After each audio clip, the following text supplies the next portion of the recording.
दोस्तों, ये कहानी एक ऐसे लड़के की है जिसको अपनी स्कूल टीचर से प्यार हो जाता है और अपनी टीचर को पाने के लिए वो किस हद तक चला जाता है, देखिए आज की इस कहानी में। तो कहानी की शुरुआत लाना नाम की एक स्कूल टीचर को दिखाते हुए होती है, जो एक मैरिड वुमन थी। उसकी एक बेटी थी जिसका नाम था राशा। लाना जिस स्कूल में पढ़ाती थी वहाँ बेनी नाम का एक हैंडसम लेकिन शरारती हरकतें करने वाला लड़का भी पढ़ता था, जो लाना के क्लास में पढ़ाते वक्त सिर्फ उसे ही देखता रहता था, मानो जैसे वो लाना को प्यार करने लगा हो। ये देखकर लाना भी उसकी तरफ अट्रैक्ट हो जाती है। उसे समझ में नहीं आता कि वो बेनी से कैसे डील करे, क्योंकि वो उसका सिर्फ एक स्टूडेंट था। कभी कभी तो बेनी लाना के इतना करीब आ जाता था कि लाना को खुद पर कंट्रोल कर पाना बहुत मुश्किल हो जाता था। इसलिए लाना उसके अट्रैक्शन से बचने के लिए कुछ भी करने को तैयार थी। वो जितना हो सकता उतना दूर उससे रहने की कोशिश करती। एक दिन लाना सुबह क्लास में पहुंचकर अपने सभी स्टूडेंट्स को टेस्ट पेपर मारती है और उनको इंस्ट्रक्शन देने के बाद पेपर लिखने को कहती है। तभी वो नोटिस करती है कि बेनी पेपर में कुछ भी नहीं लिख रहा और उसी की तरफ देखे जा रहा है। लाना उसको इग्नोर करके दूसरी तरफ देखने लग जाती है। क्लास के बाद वो अपनी बेटी राशा को स्कूल से लेने जाती है। राशा उसे हक करके बताती है कि स्कूल बहुत बोरिंग था। इस पर लाना हंसने लगती है।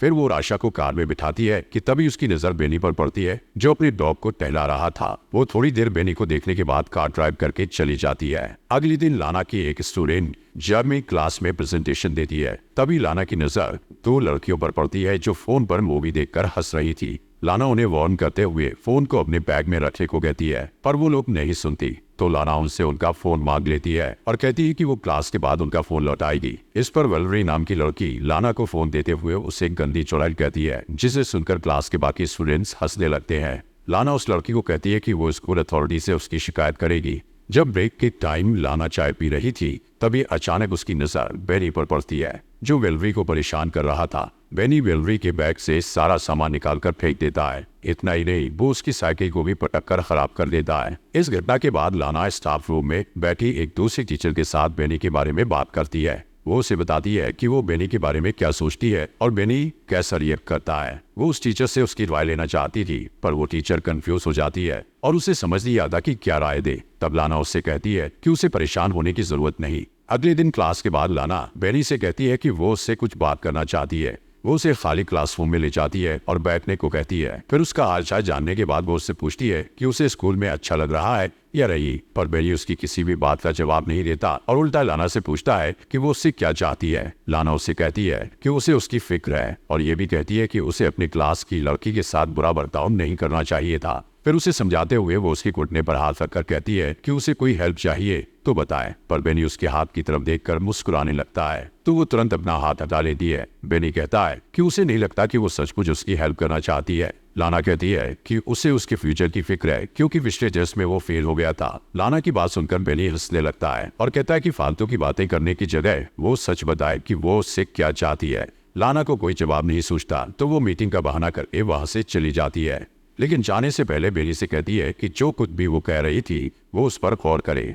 आधी सुबह दौड़ने के बाद वो सांस लेने के लिए झील के पास रुक जाती है। सीन शिफ्ट होता है और क्लास के बाद वो देखती है कि बेनी का बैग जमीन पर पड़ा था। वो आसपास नजर दौड़ाती है कि कोई उसे देख तो नहीं रहा। फिर वो बेनी के बैग से उसका स्वेटर निकालकर सूंघती है और वापस बैग में रख देती है। फिर दरवाजा खुलने की आवाज सुनकर वो वॉशरूम में चली जाती है और वहां झुककर नल से पानी पीने लगती है। इसके बाद जैसे ही वो उठती है, अपने सामने बेनी को देखकर नर्वस हो जाती है। बेनी उसके बाएं उनको पकड़ लेता है और उसका हाथ हटा देती है, पर बेनी मुस्कुराते हुए दोबारा वही हाथ रख देता है और आगे बढ़कर उसकी गर्दन पर किस करता है। वो उसकी बाहों में खो जाती है, पर तुरंत ही होश में आकर उसे रोक देती है और कहती है कि उन दोनों के बीच दोबारा ये सब नहीं होना चाहिए, और उसे धमकी देती है कि वो इसके लिए उसे स्कूल से निकलवा भी सकती है। वो बेनी से कहती है कि वो आग से खेल रहा है और जैसे ही जाने के लिए मुड़ती है, बेनी चिल्लाकर कहता है कि वो ये सब करना चाहती है, पर लाना कहती है कि वो अपने किसी भी स्टूडेंट से प्यार नहीं कर सकती। अगले दिन स्कूल के हॉलवे में बेनी लाना से कहता है कि वो क्लास के बाद उससे मिलना चाहता है, पर वो मिलने से इनकार कर देती है। बात करते हुए वो लोग स्टेयर्स की तरफ चले जाते हैं। लाना कहती है कि उन दोनों के बीच जो कुछ भी हुआ था इसके लिए वो शर्मिंदा है। वो बेनी से कहती है कि वो उसका ख्याल अपने दिल से निकाल दे। ये कहकर वो वहां से चली जाती है। और पार्किंग लॉट में जाकर देखती है कि उसकी कार का साइड मिरर टूटा हुआ था और उसकी कार पर स्क्रैच लगे हुए थे। फिर वो कार में बैठकर आशा को लेने के लिए उसके स्कूल जाती है, जहां बैठकर वो बोर हो रही थी। सीन शिफ्ट होता है और हम लाना को अपने घर पर गार्डनिंग करते हुए देखते हैं। उसका हस्बैंड वार्ड उससे पूछता है कि उसकी कार को स्क्रैच कैसे लगा, तो वो कहती है कि वो एक लैंप पोस्ट से टकरा गई थी। वार्ड उससे पूछता है कि लैंप पोस्ट से इस तरह के स्क्रैच कैसे हो सकते हैं, तो वो कहती है कि कभी कभी ऐसा होता है। फिर वो लाना से कहता है कि उसकी चाय ठंडी हो रही है और वहां से चला जाता है। अगले दिन लाना क्लास में अपने स्टूडेंट्स को इंटर्नशिप के लिए एक लेटर लिखने को कहती है और सबसे पूछती है कि किसी को कोई सवाल करना है। इस पर बेनी हाथ उठाकर उससे सवाल करता है कि क्या वो स्कूल में जॉब छोड़ना चाहती है, क्योंकि उसने उसे हेड मिस्ट्रेस के पास जाते देखा था। उसकी बात पर पूरी क्लास हंसने लगती है। तब लाना कहती है कि वो हेड मिस्ट्रेस को उसकी रिपोर्ट करेगी। इस पर बेनी कहता है कि लाना को हेड मिस्ट्रेस के तलवे चाटना पसंद है। उसकी बात पर लाना को गुस्सा आता है और वो उसके बैग को उठाकर क्लासरूम के बाहर फेंक देती है और उससे कहती है कि या तो वो क्लास के बाहर चला जाए या फिर वो खुद चली जाएगी। इसी बीच एक लड़का बोर्ड की तरफ डस्टर उठाकर फेंकता है, जो लाना को हिट करते करते बचता है। ये देखकर लाना क्लास के बाहर चली जाती है और स्टूडेंट चीयर करने लगते हैं। अगले दिन जब लाना घर पर आशा को पढ़ा रही होती है, तब उसका फोन बार बार बजने लगता है, पर जब भी लाना फोन उठाती है दूसरी तरफ से कोई नहीं बोलता। अगले दिन जब लाना स्कूल जाती है तो टाइम से पहले बेनी को क्लास में अकेला बैठा देखकर डर जाती है और स्कूल के रिसेप्शनिस्ट को जाकर कहती है कि उसकी तबीयत ठीक नहीं लग रही। इसके बाद वो घर चली जाती है। रात को डिनर बनाते समय वार्ड उससे पूछता है कि उसका दिन कैसा रहा, तो वो झूठ बोल देती है कि वो सारा दिन स्कूल में पढ़ाती रही और अपने स्टूडेंट के एग्जाम पेपर्स भी चेक करती रही। अगले दिन रोशा को स्कूल में छोड़ने के बाद वो काम पर नहीं जाती और एक नदी के किनारे रुककर एप्पल खाने लगती है। फिर वो म्यूजियम में चली जाती है और थोड़ी देर तक पेंटिंग्स देखती रहती है। अचानक उसकी नजर बेनी पर पड़ती है। उसे वहां देखकर वो घबरा जाती है और जल्दी जल्दी वहां से निकलने की कोशिश करती है, पर लिफ्ट में उसकी मुलाकात बेनी से हो जाती है। बेनी लाना से कहता है कि वो उसे मिस कर रहा था, इसलिए स्कूल जाना चाहता था।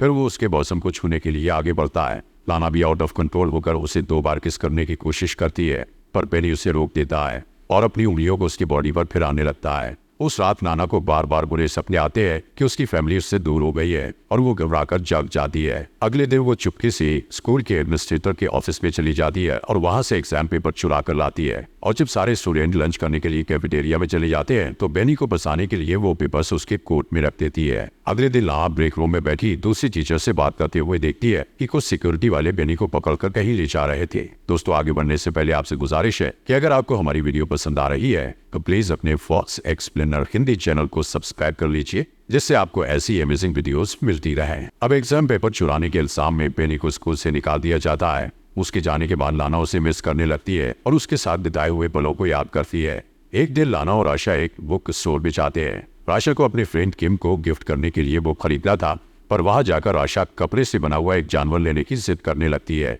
और लाना उसे मना कर देती है। थोड़ी देर में आशा कहीं गायब हो जाती है। लाना उसे ढूंढने लगती है और 45 मिनट तक ढूंढने के बाद जब वो नहीं मिलती तो लाना सिक्योरिटी वालों से सीसीटीवी फुटेज दिखाने को कहती है। सीसीटीवी फुटेज में वो देखती है कि बेनी उन दोनों का पीछा कर रहा था। फिर वो राशा को स्टोर से बाहर निकलते देखकर पैनिक हो जाती है, पर तभी उसे वार्ड का फोन आता है कि राशा उसके साथ घर पर है। ये सुनकर लाना खुश हो जाती है और सिक्योरिटी वालों से माफी मांगकर घर चली जाती है। उस रात जब उसका परिवार सो रहा होता है तो उसे बार बार दरवाजे पर दस्तक सुनाई देती है, जो उसका भ्रम था। वो बाहर जाकर चिल्लाती है तो वो आवाज शांत हो जाती है। फिर वो दरवाजा लॉक करके इमेजिन करती है कि वो बेनी के साथ इंटीमेट हो रही है। सारी रात इसी तरह बीत जाती है और सुबह वार्ड के आ जाने से उसका सपना टूट जाता है। वार्ड और लाना एक दूसरे को हक करते हैं और इसके बाद लाना अपनी कार ड्राइव करते हुए बेनी के घर पहुंचती है। वो थोड़ी दूर पर अपनी कार पार्क करके बेनी का वेट करती है और जो वो अपने स्कूटर में आता हुआ दिखाई देता है तो लाना उसका पीछा करती है। पीछा करते हुए वो एक सुनसान जगह पर पहुंच जाती है और वहां पहुंचकर वो अपनी कार की स्पीड बढ़ा देती है और अपनी कार से बेनी के स्कूटर को टक्कर मारकर उसे स्कूटर से गिरा देती है। फिर अपनी कार को पार्क करके थोड़ी देर के बाद वो कार से बाहर निकलती है और इससे पता चलता है कि बेनी से पीछा छुड़ाने के लिए वो किसी भी हद तक जा सकती थी, यहाँ तक कि उसकी